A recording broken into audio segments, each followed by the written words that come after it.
Hello everyone, welcome back to my channel. I'm Bill. We are in the Dungeon Crawl Classics book for this video. We are covering the mighty deeds that a fighter and possibly a dwarf gets. The deed we'll be covering for this video is going to be disarming attacks. And there is a lot more text in the table of this video than there was in the blinding attack video previously, so this video will be slightly longer, of course.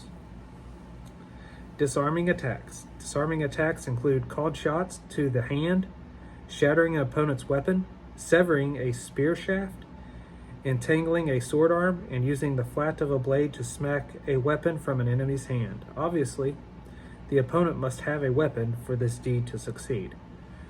Disarming an unarmed opponent would serve no purpose. Creatures with natural weapons, claws, fangs, horns, etc., cannot be disarmed in the traditional sense, but can have the use of their weapons limited. See the table below for examples. Now on your deed dice, you have 7 results here. You have a 3, which is your lowest, 4, 5, 6, and then 7 or higher for the highest result on that deed. So let's look at what you get if you roll a 3. A humanoid creature with a weapon drops its weapon. There is a 50% chance the weapon is knocked out of reach. If the weapon is out of reach, the creature must move to retrieve it and cannot simultaneously attack on its next round, unless it chooses to fight unarmed or draw a new weapon. If the weapon is within reach, the creature can use its next action to recover the weapon and still attack. All alternate results: stabbed hand throbs in pain, imposing a -1 attack penalty on future rolls. Entangled sword arm is tied up, and as long as the warrior devotes future combat rounds to maintaining the entanglement, the enemy cannot attack. So that gives you some variations if you want to use them for that. Now this is if you roll a 4. A humanoid creature with a weapon drops its weapon, which automatically lands out of reach. There's a 50% chance a mundane weapon is sundered in the process. A sundered weapon is shattered or broken and cannot be used, except as an improvised weapon. Magic weapons are never sundered.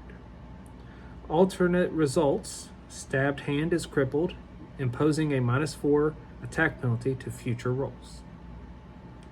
On a 5, a humanoid creature with a mundane weapon has it automatically sundered. A magical weapon is disarmed and lands out of reach. A monster with a natural attack method, such as claw or a bite, has its claws or teeth shattered, imposing a -4 penalty to damage rolls with the affected natural attack for the rest of the combat.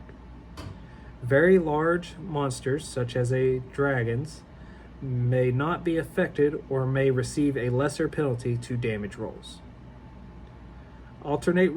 The alternate results: targeted hand is completely severed, requiring attacker to use offhand for the balance of combat. Reference 2-weapon combat below. Sword arm is so thoroughly entangled that the warrior can release his weapon and make attacks with a new one while the target struggles to free itself in 1d4 rounds. If you roll a 6 on this table, both humanoid and monsters have a weapon completely compromised. Manufactured weapons are either sundered or disarmed and land out of reach, while natural weapons are shattered. The attacking arm or mouth or tentacle or whatever is wounded, and future attacks take at least a -4 penalty to damage rolls. On a 7 or higher, as above, what I just read for 6, and the warrior can also affect creatures much larger and stronger than himself. So you could affect a giant in that case, or a dragon. That's pretty cool. And that ends the disarming attack as far as the information here. Hopefully that clarified another deed for you guys to use as a fighter and I think a dwarf character.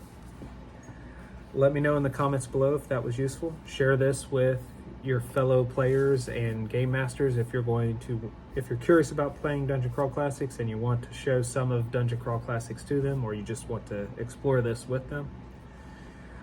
Until we all game again, guys.